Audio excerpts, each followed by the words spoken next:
சாய் பக்தர்களுக்கு என் அன்பு வணக்கங்கள். ஓம் சாய்ராம். என் அன்பு குழந்தையே, உறவு என்று சொல்லி உன்னுடைய வாழ்க்கையில் இருக்கும் சந்தோஷங்களை எடுத்துவிட்டு எப்பொழுது உன்னை தனிமையாக விட்டுவிட்டு ஓடிவிட்டதே. உறவென்று சொல்லி வருகிறார்கள், ஆனால் நல்லதில் இருக்கிறார்கள். கெட்டது நடக்கும் பொழுது நீ யார் என்று கேட்காமல் ஒரு பார்வையில் உன்னை கேவலமாக பார்த்துவிட்டு நகர்ந்து விடுகிறார்கள். திரும்ப போய் பார்த்தால் நீ யார் என்று கூட கேட்டு விடுவார்கள் போல். காசு, பணம், மரியாதை, நகை, செல்வாக்கு இருந்தால் உறவு, இது எதுவுமே இல்லை என்றால் யாரோ பார்த்தால் கூட பேச மாட்டார்கள். அது மட்டுமல்லாமல் உன்னுடைய பின்பு போய் உன்னை பற்றியும் தவறாகவும் சொல்வார்கள். உன்னுடைய வாழ்க்கையில் இப்படிப்பட்ட உறவு ஒன்று இருக்கிறது. உன்னுடனே இருந்தது, மிக மிக நாட்களாக உன்னுடன் தான் இருந்தது. திடீரென்று அதற்கு என்னமோ உன்னிடம் எதுவுமே இல்லை என்று தெரிந்துவிட்டு நகர்ந்து சென்று வெளியே போய் உன்னை தவறாக பேசிக்கொண்டிருக்கின்றது. இப்பொழுது அந்த உறவனுடைய வாழ்க்கையை நன்றாக நிம்மதியாகத்தான் இருக்கிறது. ஆனால் கூடிய சீக்கிரமாகவே உன்னை தவறாகவும் உன்னை கேவலமாகவும் பேசியது அந்த வாய் ஆனது அதனுடைய தண்டனையை அனுபவித்துவிடும். நீ யோசிக்கும் அளவுக்கு வாழ்க்கையில் எதுவுமே பயமானது அல்ல. இறைவனானவன் என்று ஒருவனை எதிர்க்கின்றானோ அன்று அவனுடைய வாழ்க்கை முடிகிறது. உன்னை எதிர்த்து விட்டான். உன்னுடைய வாழ்க்கையில் எதுவுமே தவறாக நடக்கவில்லை, ஆனால் தவறாக நடக்கிறது என்று உன்னுடைய பெயரையே அவன் கெடுத்து விட்டான்.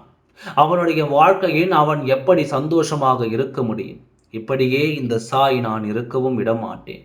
இனி அவருடைய சந்தோஷங்கள் அவனிடம் இருக்காது. உன்னை தவறாக பேசியவன் பார், அவன் என்றுமே நிம்மதியாக இருக்கவே முடியாது. அவருடைய நல்ல நேரங்களானது முடிந்து விட்டது, கெட்ட நேரங்களானது துவங்கிவிட்டது. அவன் பேசிய பேச்சுக்கும் அவன் உன்னை காயப்படுத்திய வாய்ப்புக்கும் அவனுக்கு தக்க தண்டனையை நான் கொடுப்பேன்.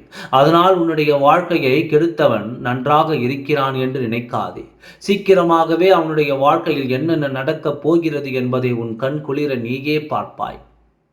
மனம் உனக்கு குளிரும்.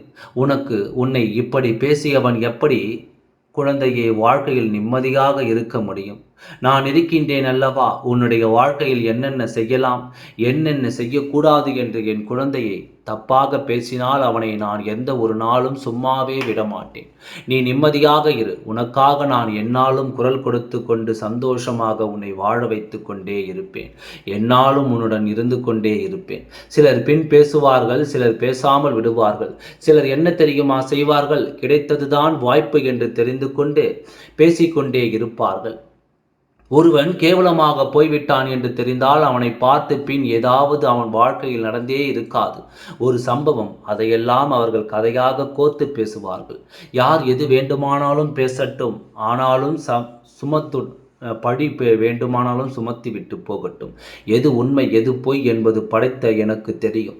நீ எப்படிப்பட்டவள் என்பதும் எனக்கு நன்றாக தெரியும். அதனால் உன்னை பற்றி யார் தவறாக எந்த விதமாக சொன்னால் நான் நம்பவே மாட்டேன். நீ ஏன் என்றால் என்னுடைய குழந்தை, உன்னுடைய அனுதினமும் நான் இருக்கின்றேன். உன்னை உற்று பார்த்து கொண்டே தான் இருக்கின்றேன். எந்த ஒரு நாளும் உன்னை விட்டு தொலைதூரம் போகவே மாட்டேன். எல்லாம் நல்லபடியாகவே நடக்கும். ஓம் சாய்ராம். நன்றி, வணக்கம்.